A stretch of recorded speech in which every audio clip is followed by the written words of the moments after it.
Buenas noches, por favor, díganme si me escuchan bien. Háganmelo saber, por favor. Y muy bien, muy bien, muy bien, muy bien. Perfecto, gracias, Ángel. Por favor, escríbanme por aquí, por el grupo, desde dónde están conectados hoy para saberlos mientras va terminando de entrar la gente. Muy buenas noches. Hola, Luisita. Hola, Luisa. Muy bien. Qué bueno.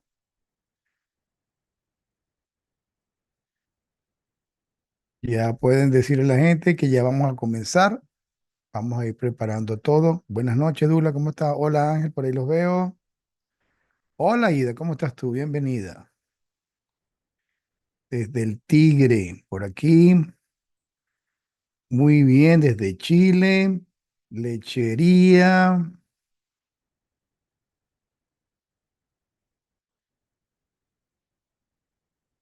Desde Chile en la carretera. Bueno, te vas a distraer por lo menos esta hora aquí. Muy buenas noches, por aquí desde Chile. Muy bien. Venezuela, Panamá. Hola, Johnny, ¿cómo estamos? Guasipati Tomorrow Night. Desde Guasipati. Oye, vale, que ojalá que no tengan problemas desde Colombia. Hola Silfa, ¿cómo estás? Bienvenida. Desde Puerto Ordaz, muy bien. Muy buenas noches, muy buenas noches, muy buenas noches. Pues vamos a empezar ya de una vez. Los que van entrando, pues ya están los coanfitriones ahí al pendiente para ir a ayudarlos a que puedan seguir entrando. Pues hoy vamos a hablar, como vieron en la promoción, un poquito sobre lo que es tener el conocimiento de algo y hacerlo. Eso no pasa a todos en toda la vida, ¿ok? Entonces, eso va a ser nuestro tema de hoy.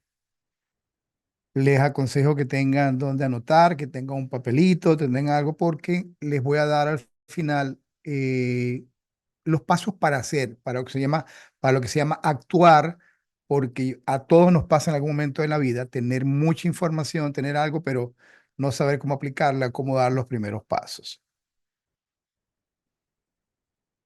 Recording in progress.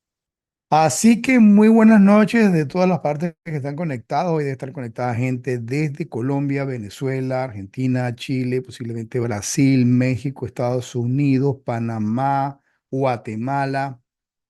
Muy buenas noches a todos ustedes.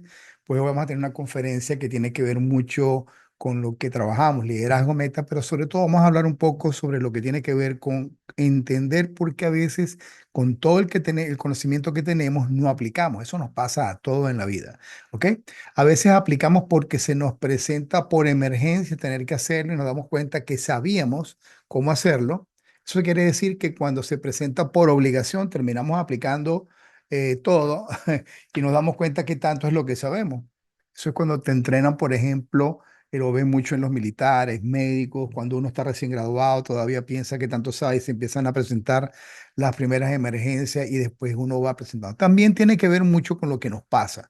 Hace poco estuve hablándole también a uno de los grupos sobre lo que es la parte de lo que nos pasa a nosotros y cómo lo aplicamos y cómo nos autosaboteamos sobre lo que pasa. Pero para eso hoy vamos a hablar un poquito sobre algo que les va a interesar muchísimo porque es lo que nos va a dar entrada a, a lo que vamos a hablar hoy. Entonces, para eso me voy a ayudar de una presentación pequeña que les preparé y que espero pues le saquen provecho y la disfruten tanto, tanto, tanto como yo la disfruté haciéndola, ¿ok? Entonces quiero primero que me digan si la ven, la presentación, ¿ok? Y me lo hagan saber para estar claro de que estamos en sintonía. Sigue todavía entrando gente, pues bueno, ok. Si la ven, por favor, háganme la señal de costumbre en la presentación, a ver si la ven. Quiero estar seguro. ¿Ok? Perfecto, ok. Entonces, todo es lo que es aprender y aplicar, cómo nosotros aplicamos lo que aprendemos y por qué a veces no lo hacemos. Entonces, para eso quiero ayudarme básicamente de algo que sé que en algún momento algunos de ustedes puede ser que lo hayan visto en algún momento, hacían un análisis de esta sobre esta parte. Para mí en un momento cuando hicieron análisis de lo que les voy a presentar, para mí fue importante porque era como quien dice entender que el ser humano pasa por diferentes etapas y esas etapas no nos son ajenas. Para eso quiero ayudarme. Algunos de ustedes deben haber escuchado hablar sobre la balsa de Medusa. Si no, no se preocupen que vamos a hablar. Esta persona que está aquí es un pintor que se llama Géricault. Es un pintor francés que vivió entre 1791 y 1824 en todo lo que es la parte de esa cultura romanticista y después de la caída de Napoleón estaba en ese auge de reorganizar todo lo que era el imperio francés. Este señor eh, ya tenía tiempo pintando, ¿ok? Tenía como toda persona un conocimiento, sentía algunos deseos sobre algunas cosas que él sentía que era bueno, porque era lo que le gustaba, tenía un conocimiento interesante, pero como que todavía no acababa de pegarla, ¿me entiendes? Es que esa persona que está haciendo, trabaja, que es bueno, está en el promedio, pero como que todavía no acababa de pegarla. Entonces, en un momento, él, para ese tiempo, hubo un accidente, así como hubo lo del Titanic, que para nosotros todavía sigue siendo algo muy importante, para ese tiempo, en el año 1816 hubo el naufragio de una fragata francesa que se llamaba Medusa. Esta fragata, como muchas cosas en la vida, iba al mando de una persona que para ese tiempo era muy común colocar a los capitanes de fragatas, más que todo que por méritos era por aristocracia. Esta persona fue colocada al mando de una fragata y de un grupo de 3 navíos para llevar un gobernador y otra cantidad de personas hacia lo que era Somalia porque se había recuperado en ese tiempo. Es una parte política, pero hablemos más que todo de lo que pasó en ese tiempo. Esa fragata que salió resulta que llevaba alrededor de 400 personas. Y me acuerdo cuando decían el Titanic, no había suficientes botes para tanta gente. Pues aquí pasó prácticamente lo mismo. O sea, eso ya, para que veas que la gente no aprende con todo el tiempo. Tuvo que pasar lo del Titanic para que empezaran ciertas reglas, pero ya en el año 1816, esta fragata naufragia, hace un naufragio por malas decisiones del capitán, no era una persona apta para eso. Él decidió, como tenía buen viento y era un navío rápido, decidió adelantarse a los otros navíos. Primer error, cuando viajaban muchos navíos, que viajaban dos, tres, era para ayudarse en cualquier situación que se presentara por los problemas que podía haber en el alta mar. Pues, todo dependía del mar, del picado, de muchas cosas. Este hombre pues decide adelantarse, total que en su falta de experiencia se desvía un poquito, lo que parece un poquito, es lo que se llamaba algarete. El garete quiere decir cuando va navegando por donde lo va llamando, por cualquier sitio menos por donde debe, se desvía alrededor de 100 millas en referencia a lo que venían las naves atrás, por lo tal se pierde, encalla frente a las costas de África y a tal punto que no pueden salir de allí. El mar embravecido va haciendo sus estragos y el capitán decide salir, pero fíjense qué interesante. Solo había espacio como para 240 pasajeros. De esos 240 pasajeros, ¿adivinas quién iba a ser para ese tiempo? Pues obviamente el capitán, las personas, iba el gobernador, el nuevo gobernador de Somalia, toda esa gente, la gente. Y lo demás, tú sabes, los tiramos ahí que se queden, eso no van a montarse. Y quedaban como 160 y tantas personas, 150 personas que no encontraban dónde colocarse, que se quedaran en el barco, prácticamente que los dejaron. Y antes de que se fueran, a modo rápido, estas personas deciden construir una balsa. Este es un grabado de esa época, donde más o menos, como quien dice, esas eran las noticias en ese tiempo. Están haciendo, plasmando lo que pasó en ese momento, donde hacen una balsa para esa gente que se está hacen una balsa, imagínate, una balsa para 160 personas. Hay que verle la cara a eso, hay diagramas de esa balsa, la gente cayendo ahí eran, para que lo entiendan algo, eran 150 y tantos y una mujer. No quiero ni saber la historia de la pobre mujer ahí con 150 hombres metidos en esa balsa, pero los amarran a los otros botes para poder arrastrarlo y dicen que se soltó, pero posiblemente fue que cortaron las amarras, los dejaron como quien dice, a la buena de Dios, y esto crea que pasan muchas cosas en estas personas. La gente pensaba que nunca iban a salvarse. Pasan 13 días en alta mar sin agua, le habían dejado dos barriles de agua y en peleas internas prácticamente se pierde un paquete de galletas para todas, imagínate, y total que se salvan 15 personas nada más, 15 personas nada más, de todo ese desastre que hay ahí. A todas estas, obviamente, eso es la noticia en ese tiempo. Era como decir, se hundió el Titanic. Bueno, esto no era el Titanic, esto era el Medusa, la balsa de Medusa, la fragata Medusa se hundió, rescatan a estas 15 personas. Y este pintor, que ya tenía, pues, tiempo pintando y él pensaba que era muy bueno, le encantaba pintar cierto tipo, encantaban los caballos, y van a ver un poquito sobre esto eh, él entiende que de lo que él sabe, se ha dado cuenta que él como que le dicen que es bueno para pintar desastres, para pintar porque la refleja bien, porque se mete mucho en eso. Este señor decide revisar, entrevistar, reunirse con arquitectos, con ingenieros de navío, con médicos. Fue a ver inclusive personas a donde habían muerto personas para ver los colores de la piel.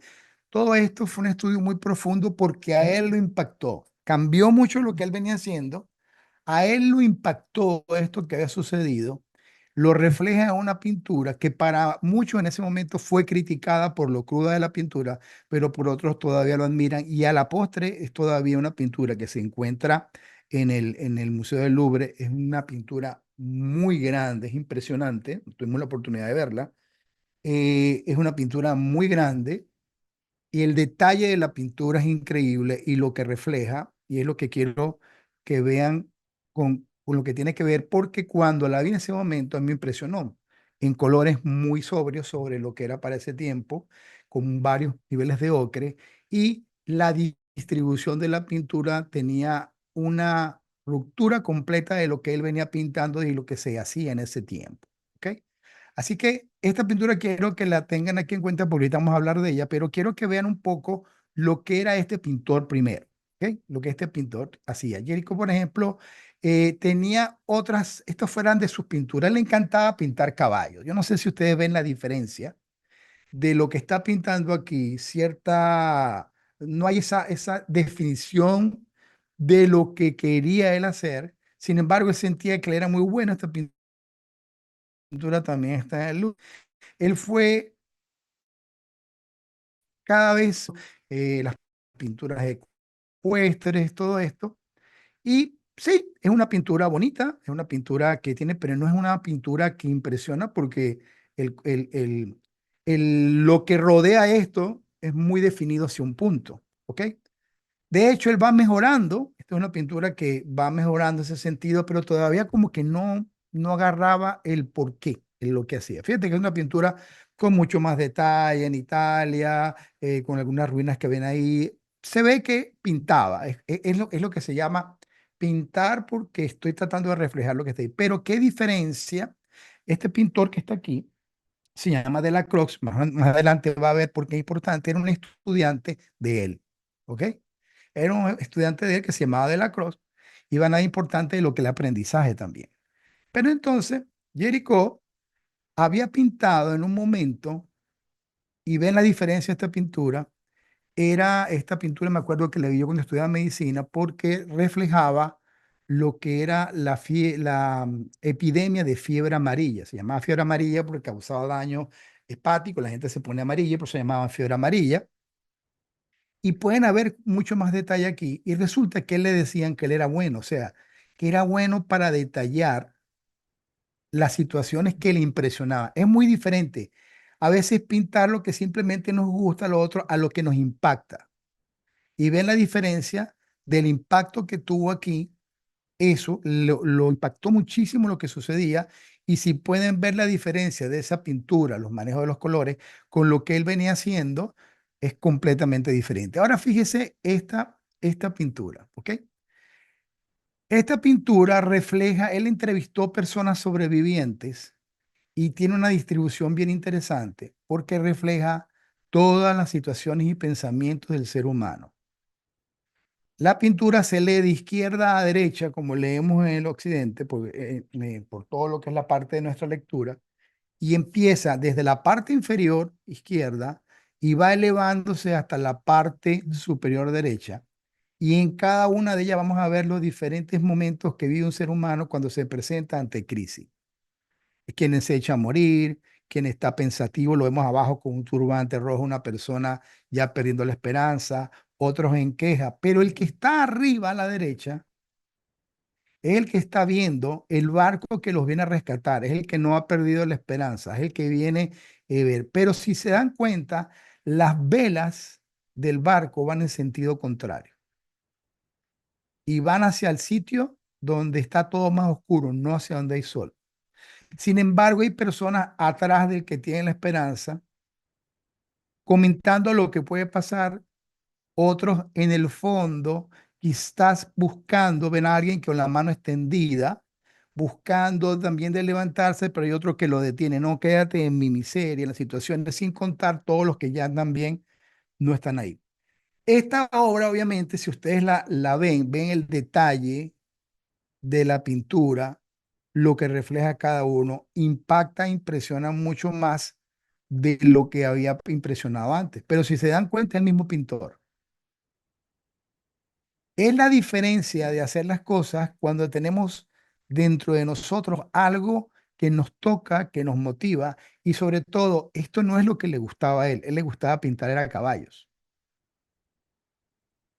Pero de ahí de pintar caballos a entender a veces lo que eres bueno, resulta que es una persona que cuando le impactaba algo, cuando le llenaba o se sentía sorprendido, abrumado por lo que estaba viendo, tenía la capacidad de plasmarlo de una manera diferente, de una manera mucho más realista. Inclusive, aunque sabía que la balsa era mucho más grande, él la colocó más pequeño. La colocó más pequeña en el sentido de darle más dramatismo, pero también, obviamente, para llenar la parte de la pintura. Sin embargo, esta pintura al final fue la que lo hizo a él famoso. Es una pintura que todavía es una pintura que se toma como ejemplo de la época. Cambió completamente la forma, en ese tiempo eran mucho más geométricas las pinturas. Él hizo un desastre prácticamente a propósito de un dimorfismo donde reflejó todo lo que había él leído, escuchado, entrevistado, aprendido de las personas sobre cómo, si ven el detalle de la balsa, sobre las amarras en la parte inferior. Es mucho más crudo lo que les puedo contar en ese tiempo porque en ese naufragio, la primera noche se suicidaron 20 personas que se tiraron al mar arrastrándose de eso. Hubo problemas de canibalismo, hubo problemas de asesinatos entre ellos. Lo peor y lo mejor del ser humano se reflejó eso y eso impactó mucho a la sociedad, más todavía muy criticada porque a quién mandaron de capitán y con todas las situaciones que se pasaron. Pero lo importante aquí es lo que el pintor pudo hacer de algo que lo impresionó y reflejó otro. Ahora, fíjate, eso fue como quien dice, cambié algo y fue una fórmula ganadora. Bueno, el alumno que ustedes vieron, que se llama Delacroix, que era alumno de él, después pintó un cuadro que también lo hizo famoso él. Esto se llama La Balsa de Dante. Él se la pasaba mucho con artistas, con escritores, con músicos, y en ese momento, pues escribió lo que era la Divina Comedia de Dante Alighieri, eh, y resulta que aquí pone un reflejo de lo que es ese capítulo de cómo están pasando en esa balsa que une a lo que es las partes puras del infierno con la vida, cruzando por ese mar. Y si te dan cuenta, va más o menos la misma fórmula que aprendió de su maestro, ¿ok? Hacia dónde van, de dónde vienen, la distribución, lo otro, y lo hizo famoso también. Aprendió más rápido que su maestro, duplicó rápidamente lo que hizo y se evitó una gran cantidad quizás de cuadros de caballito y todo eso. Para que sepan, Jericho vivió solamente 33 años, solamente 36 años. Y esa obra Es una obra impresionante porque es muy grande y cuando tú la ves en persona, el detallar cada una es mucho más impresionante en persona que, que en una foto. Esta también está en el Louvre, pero esta no la llegué a ver. Esta la estaba revisando cuando estaba haciendo la presentación. Pero qué interesante entender que alguien copió y aprendió sobre eso. Conclusión de esto, el ser humano va a presentarse ante las mismas situaciones con diferentes dramas y es la misma situación. Les comento esto porque hace poco a nosotros pues pasaron varias cosas y qué hacemos con lo que aprendemos, por qué nos cuesta aprender. En una misma semana, a Yolanda la chocan, ese mismo día que tuve el accidente, cuando llego a la casa que arreglamos eso, el carro mío tenía un caucho también con un clavo que tuve que llamar. En esos mismos días llegaron un poco de cuentas de médico, de medicina que no habían llegado, que eran no esperadas, y aumentaron otros biles. O sea, todo en un momento y es inevitable que como seres humanos en algún momento, wow, se nos van los nortes y de repente uno tiene que decir, pero ya va, ya va, ya va. Yo me acuerdo cuando me operaron en algún momento que yo tenía mis momentos de flaqueza cuando me operaron la pierna, que mi papá estaba al lado mío, me acuerdo que un día me dijo, ¿dónde están los libros? ¿Dónde está lo que aprendiste? Porque es muy chévere leerse, aprender, sentarnos a hablar. Es muy bueno para la persona que está bien hablar de éxito mientras está de éxito. Pero cuando no está teniendo resultado, a veces esa persona siente que no debiera hablar de eso cuando al contrario, es el momento donde más está aprendiendo porque el que está arriba, el que está en el éxito, mira, yo soy fanático del fútbol y este año mi equipo le ha ido súper mal. Superman, que es Real Madrid.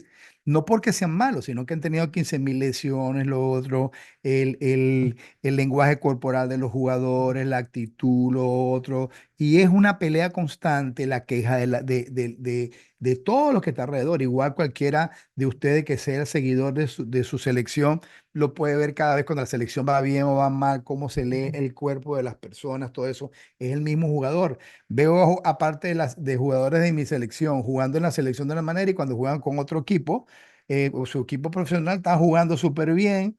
Y tú dices, ay, pero allá, ¿por qué sí? Porque allá el ambiente está diferente, lo mima, lo quieren, lo otro, y tú lo que haces es criticarlo. Sobre todo el latino, que somos muy, cuando las cosas van mal, nos matamos entre nosotros mismos. Tenemos, no sé por qué, ese hábito de a veces desmeritarnos entre nosotros. Y quizás eso también, eso es lo que en las actividades que hacemos nos cuesta a menos que cambiemos eso. Entonces, cuando me pasa una situación y te puedo decir que es dramático porque uno empieza a pensar, pero ¿qué es esto? ¿De dónde salió lo otro? Déjame revisar. Mira, cuando las cosas pasan, imagínate que hemos comprado unas cosas que tenemos que comprar por Amazon y, y repetitivamente cuando le hemos pedido como estamos en ese sentido, hemos puesto una tarjeta que no es que tenemos que usar y nos regresa. Y bueno, ¿pero por qué? Porque se pagó con la tarjeta que no se tiene que pagar una tarjeta, que era una tarjeta que estaba ahí que no se usa. Y no sé por qué ahora sale. Y lo hemos hecho como 7.000, como 6, 7 veces ya y todavía no la hemos quitado. O sea, es como que y vuelve a pasarte lo mismo. Bueno, ¿y qué pasó con el pago? Otra vez la bendita tarjeta. O sea, ¿por qué cuesta aplicar lo que aprendemos? O sea, ¿por qué nos pasa? Yo creo que todos en algún momento, y déjenmelo saber por el chat, si les ha pasado eso. Oye, ya me sé, pero ¿por qué no termino aplicando? Oye, yo sé todo lo que tengo que hacer, pero ¿por dónde arranco? ¿Por dónde empiezo? ¿Qué es lo que hago? Todo el mundo nos pasa eso. A todo el mundo eso es como que el que está recién graduado. Ya me gradué, tengo mi título. ¿Por dónde empiezo? Porque yo me voy a comer el mundo, pero ¿por dónde empiezo? Ahí es donde uno empieza a darse cuenta que muchas de las cosas que aprendió en la universidad no te las dijeron completas. A los médicos no nos enseñan cómo se monta un consultorio, cómo se contrata gente, cómo se va a cobrar, ni sabemos eso empezando. Los profesionales de salud no sabemos. Los profesionales de ingeniería y de construcción no saben a veces ni cómo hace una compañía por una contratación. Es donde se viene la experiencia, que generalmente que te enseñan no quiere que la sepa. Entonces, dentro de ese barco que manejamos nosotros, y por eso esa imagen, y van a ver que nuestras imágenes las vamos a representar en ese sentido, vamos a irnos de renacimiento y de romanticismo hasta nosotros y aclarándonos las cosas. A veces nos ponemos una tormenta con la información enfrente y no sabemos cómo dirigir nuestro barco. Se dice que el buen capitán aprende a navegar en aguas turbias, ¿ok? Si tú te montas con un piloto y dices, este piloto tiene 30.000 horas de vuelo, wow, uno dice, bueno, 30.000, 40.000, 50.000, ¿cuántos aterrizajes o situaciones habrá vivido? Si todo ha sido normal, pues, ¿qué te puedo decir? Aquí en Estados Unidos pasa algo bien interesante y cuando tengo mis pacientes hablo con ellos, que los médicos aquí, cuando tú te metes, tienen como una calificación. Fulanito de tal tiene 5 estrellas. Sutanito tiene 5 estrellas. Y Menganito tiene 5 estrellas. ¡Wow! Este es el mejor médico.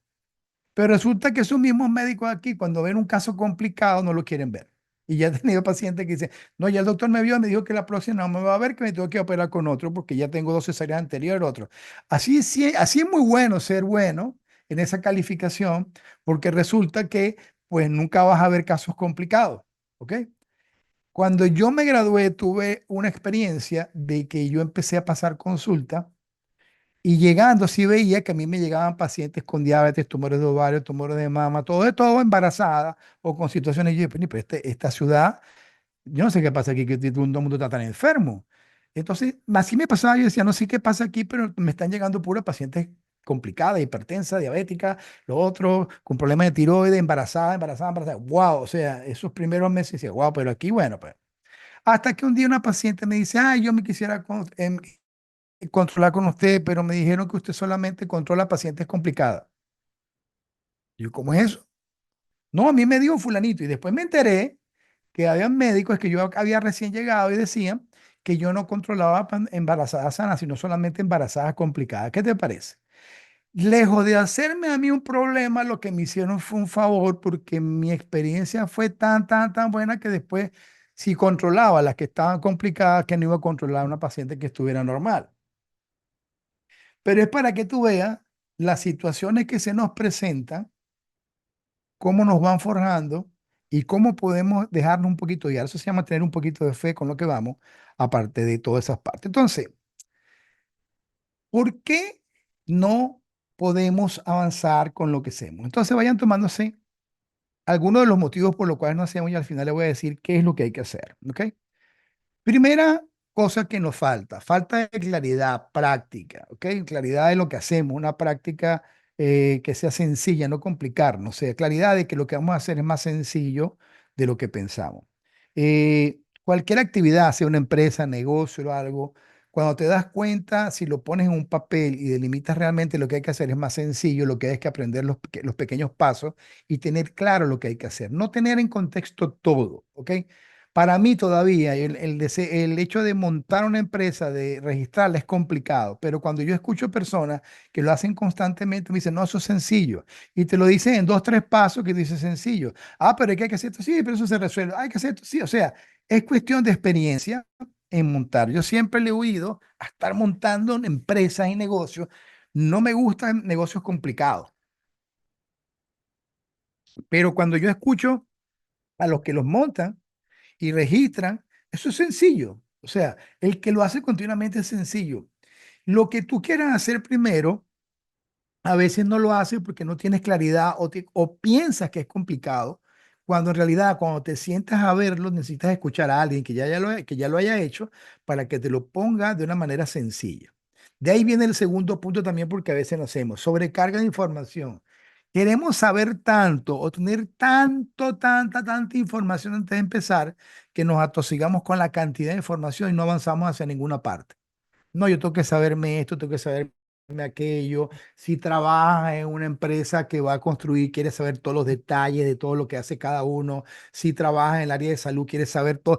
Mira, el médico recién graduado, cuando está en la guardia, piensa que le van a llegar todos los problemas, y todos los casos, todos los síndromes que hay en el mundo le van a llegar a él. Y el miedo más grande de él es que él piensa de que no lo va a poder diagnosticar cuando es lo más sencillo del mundo, porque eso no es lo usual. Adivina qué pasó cuando nació mi primer hijo. Yo tenía una sobrecarga de información de todo lo que le podía pasar a un niño recién nacido que yo no podía dormir.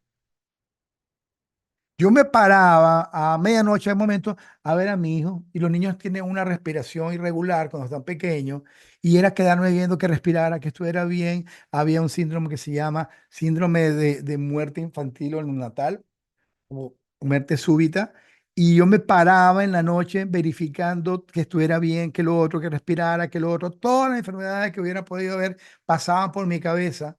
En el embarazo, todas las enfermedades que fuera posible pasaban por mi cabeza.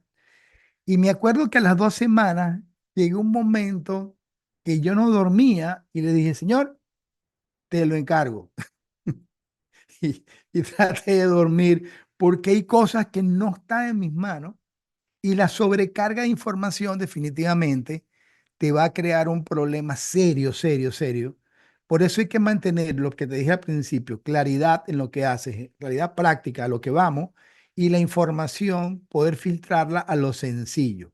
Obviamente, cuando tú tienes estas dos cosas, que no estás claro en lo que vas a hacer y tienes mucha información, tienes miedo a que te equivoques o a lo que piensen los demás porque piensas que hay alguien que puede saber más que tú de lo que estás haciendo, o también porque estás temeroso del juicio.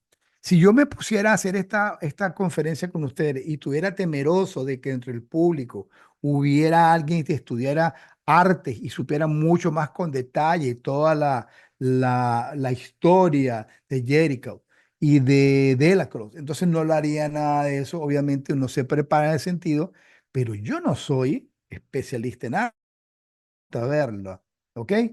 Y me gustan los análisis que hacen los artistas porque tú ves el detalle de lo que están haciendo y porque uno empieza a aprender de que cuando un artista plasma algo es que se ve en el cuadro. Yo vi un cuadro, a mí me encantan mucho los cuadros de Van Gogh y Van Gogh tenía un problema visual, un glaucoma que hacía que las pinturas de él tuvieran deformadas, por eso esos girasoles que pintaba con todo eso, pintaba eso. Pero él pintó un cuadro que me encantó, es un cuadro azul de un cherry blossom que se lo pintó a su sobrino, a su primer sobrino, al que nacía. Al hijo de, él no tuvo hijos, sino al hijo de su hermano. Y un cuadro tan bello, tan detallado, tan específico, que lo que le costó a ese señor pintar las cosas como realidad eran en relación a lo que él venía pintando, definitivamente, ese cuadro refleja mucho. Todo ese cuadro me encanta. Ese cuadro es espectacular. Puedes buscarlo, Cherry Blossom de Van Gogh. ¿Ok? Y me gusta mucho cuando vemos un texto de lo que hay anterior al que se presentó para eso. Eh, yo quisiera que ustedes entendieran que cada vez que nosotros pasamos por el hacer algo, inevitablemente pasamos por cosas como esta. Pasamos por esa falta de claridad en lo que hacemos, una sobrecarga, un miedo, y también porque a veces tenemos hábitos arraigados. No empezamos porque para poder hacer algo diferente tienes que romper ciertos hábitos. ¿Ok?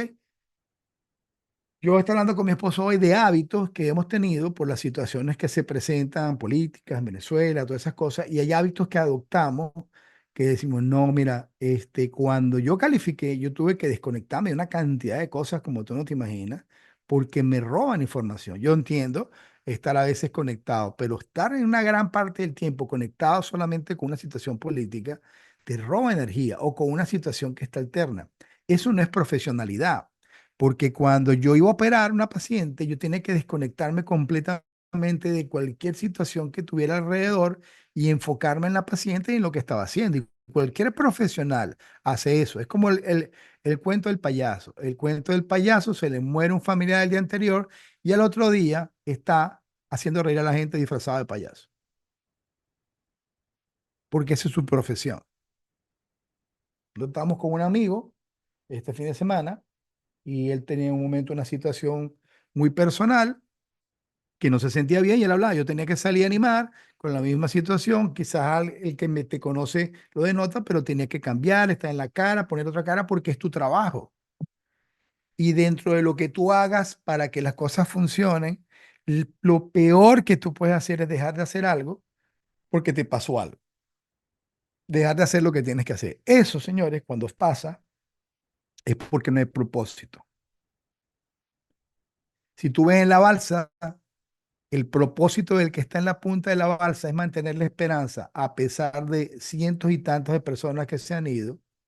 Y eso creo que lo hablamos en otras conferencias cuando hablamos de cuando lo que hace Dios no tiene sentido en algún momento, o cuando hablamos de esta persona que escribió en la cárcel, o de la chica también que escribió en la cárcel, la bailarina de Dos. Y el mundo está lleno de personas que hacen las cosas y lo que tienen en común es el propósito. Si tú no tienes un propósito, posiblemente no vas a hacer nada. Por eso, estas cosas que están aquí son los que nos detienen y que tú tienes que evaluar qué te falta a ti o en qué estás fallando para que no hagas algo. Ahora, te voy a dar un secreto. El que tiene propósito, claro, los otros 4 puntos se los pasa rapidito. Escúchate lo que te digo. Tú puedes ser por falta, sobrecarga de información, lo que sea, pero cuando tú tienes tu propósito claro, la persona que tiene propósito claro, rompe los hábitos de romper, vence el miedo, la información la lleva a lo básico y la claridad viene simplemente porque está claro en lo que quiere. Entonces, estos motivos por los cuales la gente no se mueve son los motivos también por los cuales uno tiene que aprender a llevar toda esta parte. ¿Estamos bien? Entonces, ¿qué nos ayuda a aplicar eso que tenemos? Ok, fuera de que tengas tu propósito claro, estos 5 puntos son cosas importantes para que nos ayude a aplicar lo que aprendimos. Punto uno, pon una acción inmediata. No tiene que ser una acción grandísima, pero tiene que ser una invención, una acción de algo inmediato, levantarse. Voy a hacer una lista mañana, no, es hacerla ahorita, al terminar, ponerte. Voy a hacer un proyecto, empezar a hacerlo. Voy a empezar a hacer publicaciones, pues. Voy a trabajar en mis redes, voy a trabajar en mi propósito, voy a trabajar en mi marca personal. En cualquier cosa que tú vayas a hacer como líder que requiera una acción inmediata, la acción inmediata es algo importante. Hace poco veía una entrevista que le habían hecho a un futbolista que se llama Tevez de Argentina, cuando él jugó en el Manchester United y jugaba ahí Cristiano Ronaldo. Él dice que el entrenamiento empezaba a las 8 y ellos podían llegarse una hora antes, 2 horas. Cuando él llegó el primer día, ya Cristiano estaba metido en el gimnasio. Él dice, no, este tipo es un monstruo, yo mañana me voy a venir más temprano. Se fue más temprano y a las 6 de la mañana Cristiano estaba ahí también. No, yo mañana me vengo a las 5, 5:30. Cuando llegó a las 5:30 de la mañana, ya Cristiano estaba sudado un rato, metido en el gimnasio. Y todavía después que entrenaba todo ese tiempo, entrenaba con el equipo y cuando se iba el equipo, después él se quedaba entrenando todavía. Eso era Ronaldo, un muchacho joven, jugando con el Manchester United, te dice al Madrid. No estamos hablando de una persona adulta como él, era un muchachito con una disciplina muy clara porque tenía el propósito. ¿Cuál era su propósito? Su papá fue alcohólico, su familia estaba en crisis, su hermano estaba yendo también al alcoholismo y él decidió que él iba a levantar a su familia y el propósito estaba claro. Y para eso era trabajo, trabajo, trabajo, trabajo, trabajo, trabajo. Cuando veo lo del enfoque, hace poco me acuerdo que vi entrevistas a personalidades y cómo cuando eran preguntas que no tenían sentido, ellos las refutaban o se salían de eso.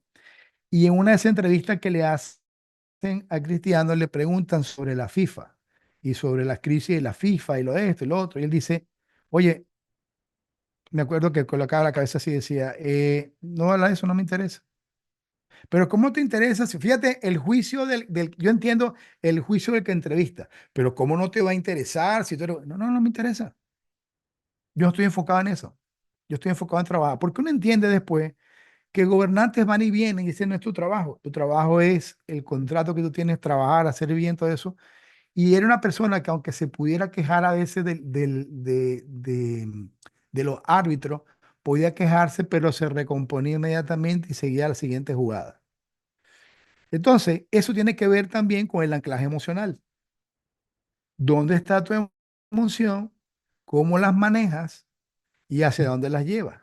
Los microcompromisos que te lleva a los macrocompromisos que tienen que ver con esa acción inmediata.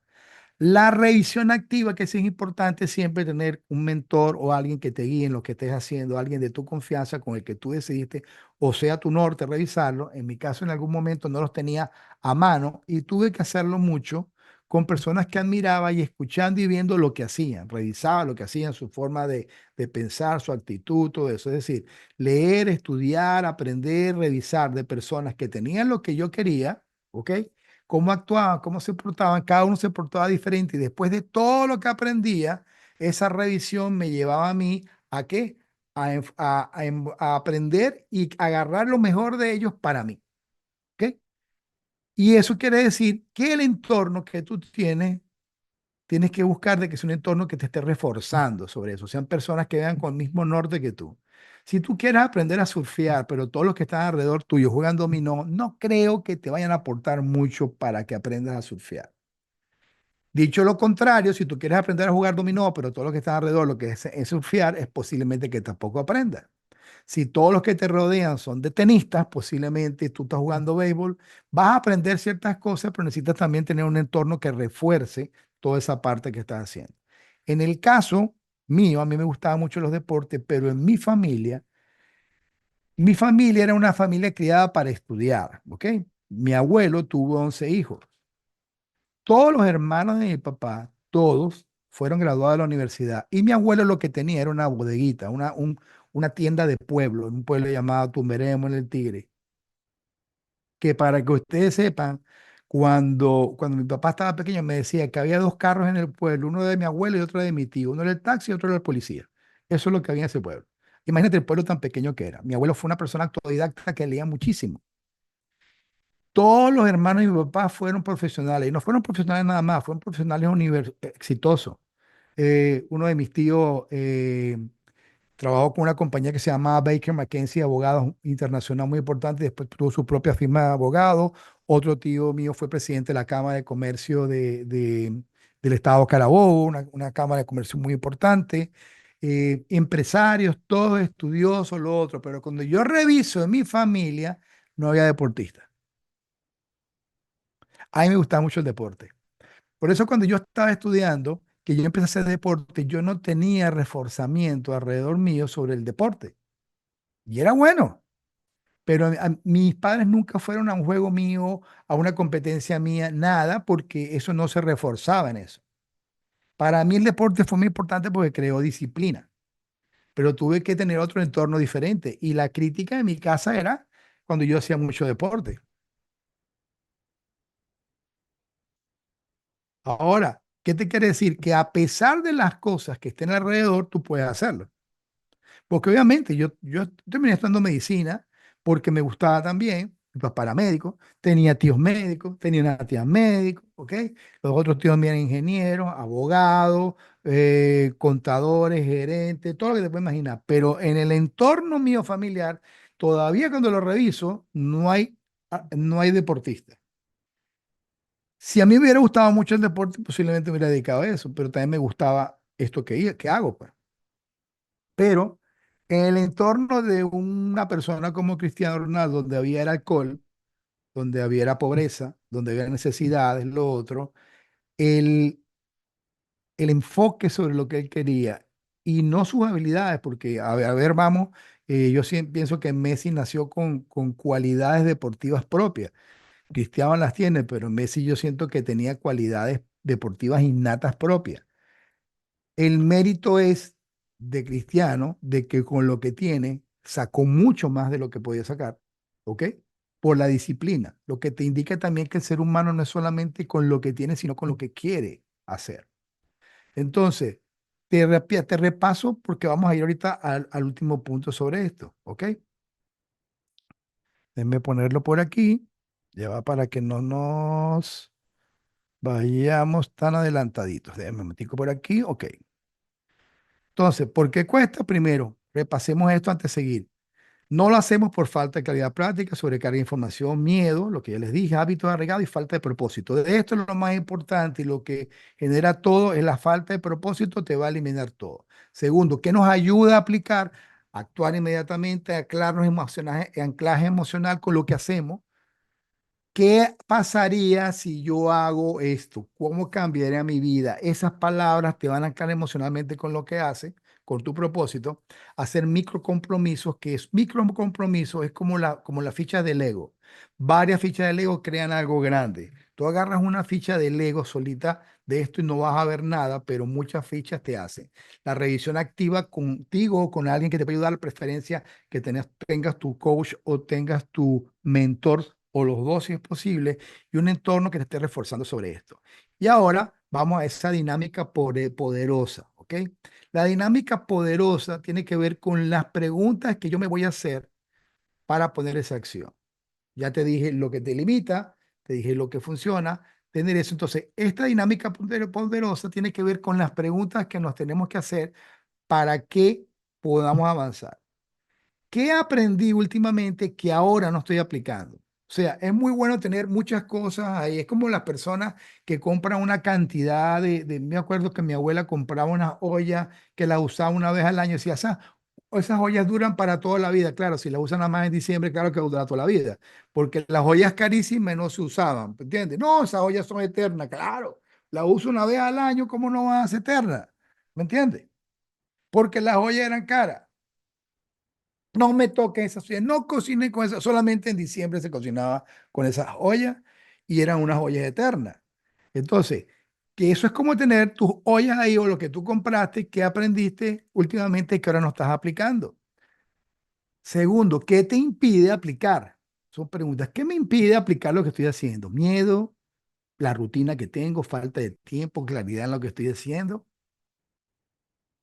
Son preguntas que de verdad yo te pido que hoy hagas esa pequeña acción de contestar esas preguntas y empezar a trabajar hoy directamente eso. Hace poco, Santos Lever está dando una conferencia para otro grupo que estábamos trabajando específicamente sobre un negocio que desarrollan y estamos hablando que lo falta y es empezar por las cosas pequeñas.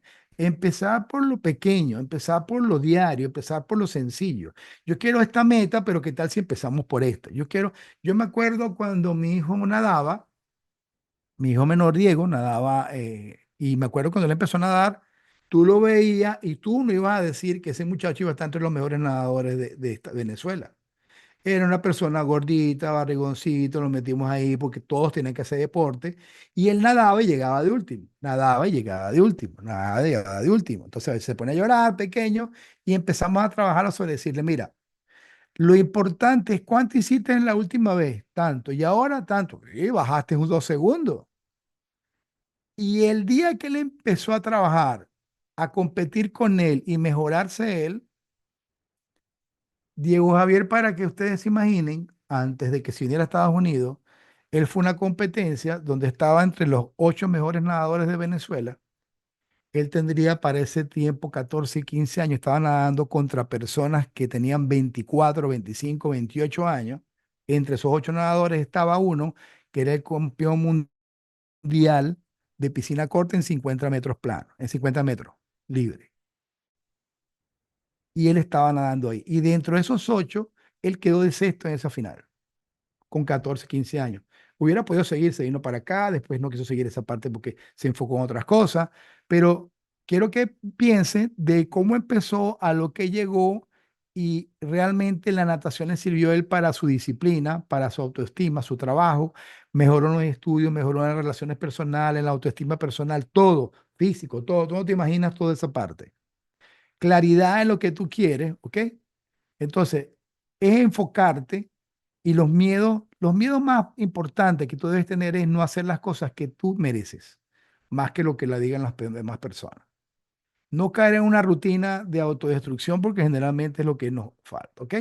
Entonces, lo otro es qué puedo hacer hoy. Hoy, ¿qué puedo hacer hoy?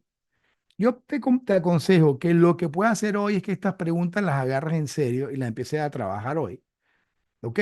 Y de la actividad que tú hagas, en lo que tú te desarrolles, vea lo simple en cualquier actividad que tú haces, si trabajas en redes, si trabajas en compañía, si trabajas en publicidad, si trabajas en internet, si trabajas en la parte comunicacional. Empieza por lo básico, por lo básico. ¿Qué puedo hacer hoy? Hoy que tú digas, si yo hiciera este paso hoy, a final de año, si todos los días doy este mismo paso, ¿dónde llegaría? Porque todos los pasos, generalmente, por muy oscuros que nos lleven, siempre nos llevan a un sitio de claridad. ¿Ok? Entonces, y esto es lo que quiero que te lleve. Si no está claro el propósito, no vamos a poder ver el camino. El propósito alumbra todo.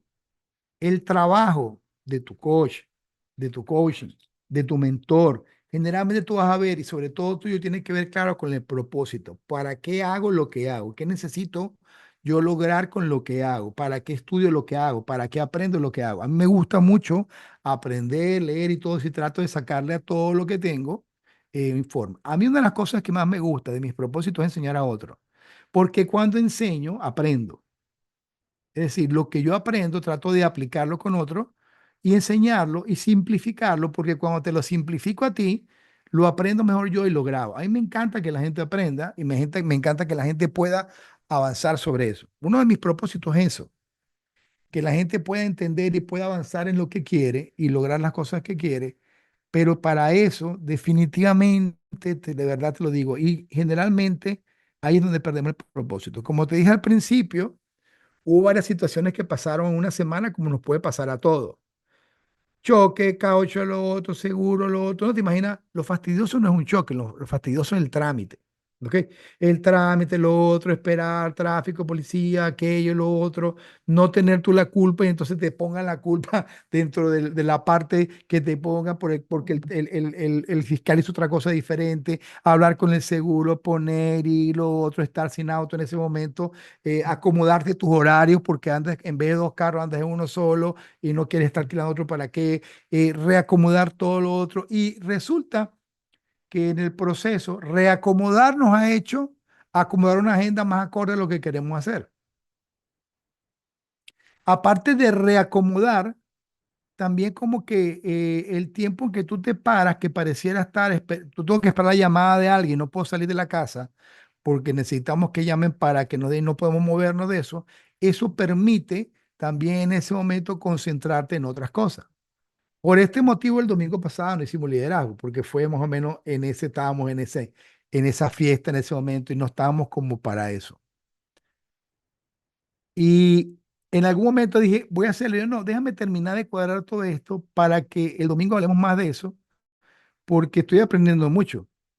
Es como decía, estamos rindiendo examen sobre esa parte, pero fue una tras de otra que de verdad que tuve que sentarme a sacar cuenta aquí, meter aquí, lo otro. Y un momento dice, wow, ¿y esta parte dónde va? ¿Y esto qué? ¿Y esto de dónde salió? ¿Y esto? Pero esto no se pagó. No, esto no se pagó, esto lo otro. Y aquí tú no puedes dejar pagar cosas porque te echa a perder el crédito. Yo cuido mucho el crédito. Entonces, inmediatamente que llegó fue meterme, paga esto, paga esto, paga esto, para lo otro, porque si no te echa a perder el crédito, porque parece una cuenta que no estaba pagada y era una cuenta que se va a pagar una parte, se paga otra. O sea, todas esas situaciones, todos tenemos situaciones, señores. Todo el mundo tiene situaciones, todo. La gran diferencia es cómo nosotros nos vemos en cada situación. La gran diferencia es cómo es la balsa de cada quien. Y manteniendo las distancias, todo en algún momento, cada vez que sale una catástrofe, una situación que se nos presenta, en esta balsa están las diferentes actitudes que toma cada quien. Desde el que tiene la esperanza hasta el que se echa a morir, hasta el que se muere, hasta el que busca de apoyarse en otro, hasta el que busca que alguien le dé ánimo, como también el que te jala para que te quedes donde mismo. Y lo puedes ver de izquierda desde el fondo a derecha, te permite pasar por todos esos ánimos y la idea es que aprendas a estar de la parte superior siempre con esperanza porque pues dice el buen libro que tiene cosas grandes para uno y yo no lo dudo que tenga grandes cosas para uno. En nuestra vida siempre hemos pasado por diferentes situaciones y cuando yo empiezo a revisar todo lo otro, siempre ha dejado algo bueno, siempre ha dejado un aprendizaje, siempre aprende uno. Y hace poco estábamos revisando por qué hay cosas que no se han hecho todavía. Y por eso lo que les decía hoy, porque por ejemplo, yo no me había puesto de acuerdo con Santos Leer para la conferencia y él hizo conferencia, creo que fue el miércoles, jueves, que básicamente hablaba también de mucho de lo que tenía que ver con por qué no empezamos a hacer, por qué queremos hacer cosas tan grandes, empezar en cambio por lo más básico y sencillo. Para escribir un libro, primero hay que empezar a escribir por lo menos una palabra. porque mientras no agarras un lápiz y un papel, que es el micro compromiso de sentarte enfrente con un lápiz y un papel, no va a pasar nada. Para tú hacer un proyecto, necesitas empezar primero a pensar por qué quieres hacerlo. Lo que quiero que se lleven hoy es que todo lo que estemos haciendo, lo que quieras hacer, necesita tener un propósito. El mayor enemigo de no hacer lo que tenemos que hacer es que no tenemos un propósito claro. No es aclarar el por qué. Y cuando lo aclares, tienes que alimentarlo. Lo voy a hacer por mis hijos, lo voy a hacer por mis hijos, voy a hacer por mi familia, por mi mamá, por mí, por lo otro. Y cuando tú tengas eso, ok, me alegra que ya sepas por qué. Necesito que ahora armes una imagen visual de qué sería para ti esa imagen final con él, con esa persona, con tu hijo, con lo que sea, o con los logros, y empezar a trabajar en eso. Todas las personas que tienen éxito lo pueden revisar en cualquier biografía, en cualquier historia. Todas las personas tenían propósito claro. No es que tuvieran las mejores condiciones físicas, no es que tuvieran las mejores condiciones sociales, no es peor que tuvieran las mejores condiciones económicas, nada. Tienen que empezar por propósito. Y el propósito tiene que ver con lo que tú sientes para hacer las cosas. Así que estamos en el tiempo justo y eso es lo que quería compartir con ustedes. Así que si tienen preguntas, comentarios, con mucho gusto los voy a ir o preguntas sobre esto, sobre el tema que les di, pueden irme escribiendo y les puedo ir aclarando sobre esto. Vamos a ver por aquí. eh, por aquí. Ángel, sí, inmerso en la situación, uno suele pasar por alto lo aprendido. Exactamente. A veces hay un millonario que se llama Richard Branson. Richard Branson tiene una limitante de aprendizaje en algunas cosas y le aconsejaron cuando estaba pequeño que escribiera. Resulta que él anda siempre con un cuaderno y lápiz, siempre escribiendo todo, todo lo que se... Y eso me encantaba porque ese dormía, se despertaba y lo que soñaba, se paraba y lo escribía. Hay cantantes. Y en esto, por ejemplo, hay un video, una conferencia TED de un músico venezolano, y creo que se llama Caramelo de Cianuro, el grupo del el cantante principal, de una canción que saltó hace poco, que él dijo, me paré, me tomé mi café, un pum, y me vino una melodía, inmediatamente me puse en el piano, saqué la melodía, y ahí sacó la canción, hace poco la vi, me encantó la canción. Así muchos artistas, para me acuerdo de Gabo, Gabriel García Márquez, cuando escribió su novela. Estaba en un momento de sequía, pero sentado escribiendo, sentado escribiendo, sentado escribiendo, forzando, hasta que llegó un momento que de repente empezó a escribir y no paraba, casi que no comía, porque le empezó a surgir todo, todo, todo, todo, todo, todo. De ahí salió Cien años de soledad. Hay una anécdota inclusive de cuando fue a mandar la copia, que no alcanzaba para mandar la copia directa, y tuvieron que mandar la mitad del libro y después mandaban la otra mitad con la esposa. Mira, lo que parece un momento de crisis cuando tú ves las personas que tienen éxito y revisas la historia de ellos, termina siendo algo tragicómico que deja mucha enseñanza. Tragicómico en el sentido porque parece trágico en el momento, cómico porque cuando lo vemos hacia atrás nos reímos, pero nos reímos porque hemos aprendido. Y generalmente yo creo que en tu vida han pasado cosas que te parecieron en el momento malas y ahorita te recuerdas de ellas y tenemos la habilidad de convertirlos en cosas que nos dan risa. Dice, no, tú no sabes, ¿cuánto han dicho ustedes, por ejemplo? Tú no sabes lo que me pasó a mí, tal vez. Y echa el cuento que para ese momento fue trágico, pero para ti ahorita es cómico. Y cuando aprendemos a hacer eso, definitivamente aprendemos, porque aprendemos a transformar lo que parece malo en algo bueno. Y eso, en el fondo, el ser humano tiene esa habilidad para aprender. Cuando no podemos transformar algo malo en algo bueno, nos quedamos en la queja y generalmente no aprendemos. El que se la pasa quejando siempre de lo que pasó y lo que perdió. Por aquí, vamos, le voy leyendo.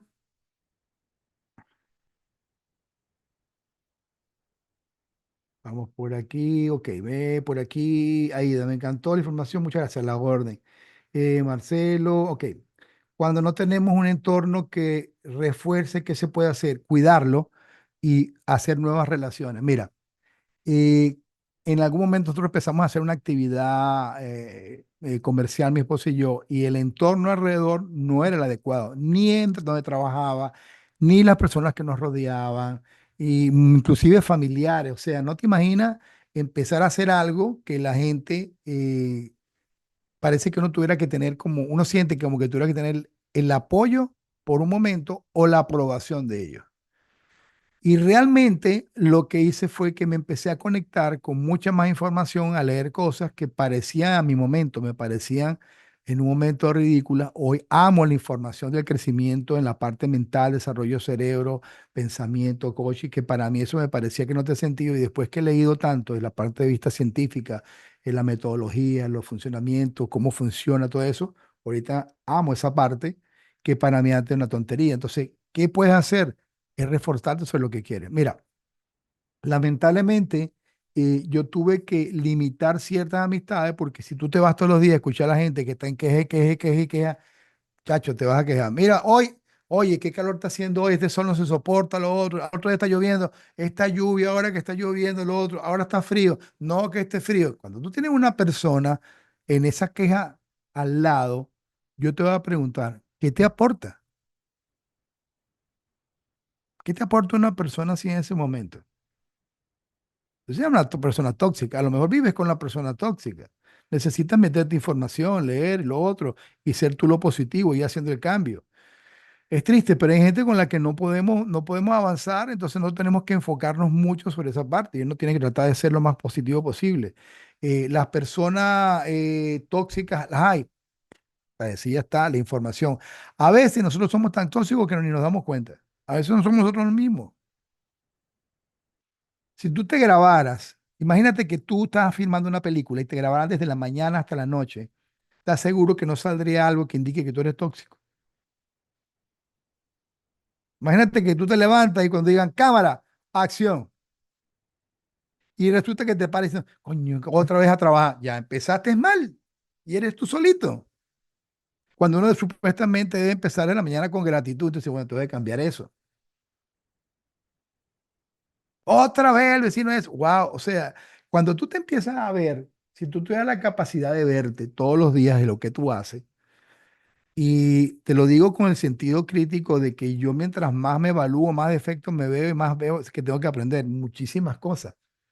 En el momento yo pensaba que tenía muchas cosas controladas y me doy cuenta ahorita que tengo una cantidad de cosas para aprender desde el tipo punto de vista. O sea, hay varias esferas en la vida que tienen que ver con lo espiritual, lo económico, lo familiar, lo personal, de salud. En todas esas esferas uno debería catalogarse a qué nivel está y entender que nos falta y buscar a alguien que tenga una esfera. Yo veo en la esfera económica personas que son mucho más y aprendo de ellos. Yo veo en la parte de salud, a personas, por ejemplo, yo a Ceilín en la parte del ejercicio y disciplina en cuanto a salud, y tengo que aprender, trato de aprender a más personas de eso. Veo a mi hijo en la parte comunicacional, aprendo de ello. Veo al otro en la parte donde aprendo de eso.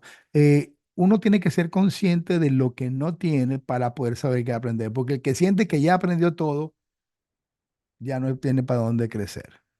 Y cuando uno deja de crecer, adivina qué pasa, empieza a envejecer. Cuando no, ok, perfecto. Creo que si tienes algo más que aclararme sobre esa pregunta, Annalise, espero que haya sido para ti de utilidad. Silvia, tienes razón, la vida en gran mayoría son ciclos repetitivos en los cuales aprendemos y mejoramos. Si queremos mejorar, solo una iglesia tropezó de nuevo con la misma piedra, sí, señor. Una iglesia. Muchas gracias por, ok, a la hora por darnos su tiempo, enseñar esta información. He hecho mucho de lo que dijo hoy. Me llegó, qué bueno, me alegra mucho, María. Ofelia, este negocio, ok, así mismo es. Excelente información, muchísimas gracias. Perfecto. Evitar contagiarse del virus, enfermedad de transmisión mental, exactamente, lo que estaban hablando por ahí, Santo Ley, estaban hablando también. Enfermedad de transmisión mental es todo lo que tú dejas que tu cabeza entre y no te da beneficio. Voy a tomar en cuenta sus recomendaciones a la orden. Qué bueno. Brian Tracy dijo, hay que volverse un paranoico inverso, exactamente. Esperar que siempre ocurran cosas favorables y así pasa. Eso lo vamos a hablar en un taller que vamos a hacer que se llama Energía, que pronto lo vamos a hacer. Lo propusimos por algunos motivos de fuerza mayor y también también para buscar personas que realmente quieran estar, para hacerlo ese taller va a ser muy especial y también muy limitado, ¿ok? Para poder sacarle provecho y condición para ese taller tienen que tener su cámara, de tener el deseo de estar tranquilo, de poder concentrarse porque tienen que interactuar mucho en eso. Iglesia, gracias por esta enseñanza. Pero perfecto, creo que no hay más nada por aquí. Entonces, señores, si no hay más nada, ajá, cuando la toxicidad la tienes en casa y te limita y a ti también, no. La toxicidad la tienes en casa, pero uno no es que lo limita, uno se deja limitar. ¿Ok? Eso se trabaja, eso se pone, se llama espacio, respeto y poner límites. Uno no está obligado a recibir la toxicidad de los demás. Es decir, voy a ponerte en ese sentido, el sentido más práctico que hay. ¿Ok?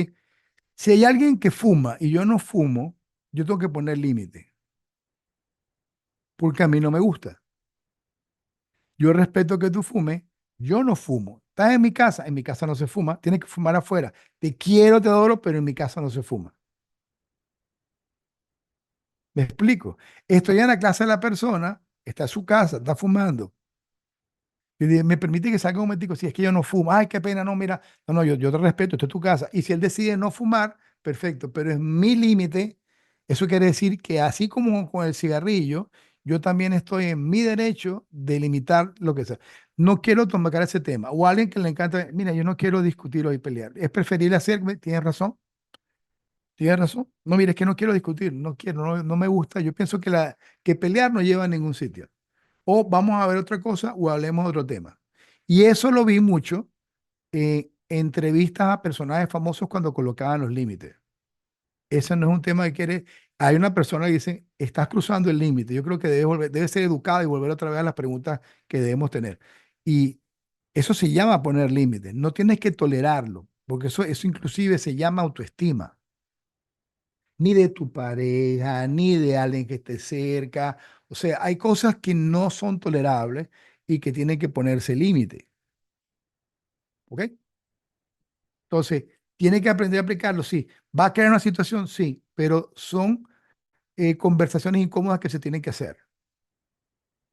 Y ahí está el primer paso, tener conversaciones incómodas. Yo he tenido muchas personas con las que trabajo que han pasado por situaciones que cuando han aprendido a poner límites cambia completamente muchas cosas en su vida y al contrario mejora mucho porque la relación con las personas a su alrededor, tanto familiar, otras personas con las que trabaja, mejora. ¿Ok? Y aquí hay varios que han tenido que tener esas conversaciones incómodas y te pudieran decir lo que ha pasado en su futuro. Hay gente aquí que acabó con una oficina sin ni siquiera tocar a nadie, sino simplemente porque puso límite y dijo lo que tenía y ahí saltó un poco gente más y fue una revolución. Mira, Luisita como está riendo por ahí. O sea, hay cosas que se cambian, que tú piensas que van a ser malas y al contrario terminan siendo buenas porque el respeto a ti mismo inspira a otras personas a respetarse y las otras personas te respetan por respetarte. ¿Ok? Vamos a ver aquí. Gracias. Ok, perfecto. Gracias. Qué bueno. Gracias, doctor. Hoy hago esta revisión. Perfecto. Poner límites es súper importante para nosotros. Exactamente. Cuando ponemos límites y nos valoramos, logramos grandes cosas. Gracias, doctor Santa. Bueno, perfecto. Creo que ya por aquí, ya tuvimos sesión de preguntas. Creo que estamos por aquí. Señores, se les quiere un montón. Espero que haya sido de utilidad. Nos vemos el próximo domingo y muy pronto verán información y la publicidad de el taller de energía. Se les quiere un montón. Buenas noches. Dios me los bendiga. Bye bye.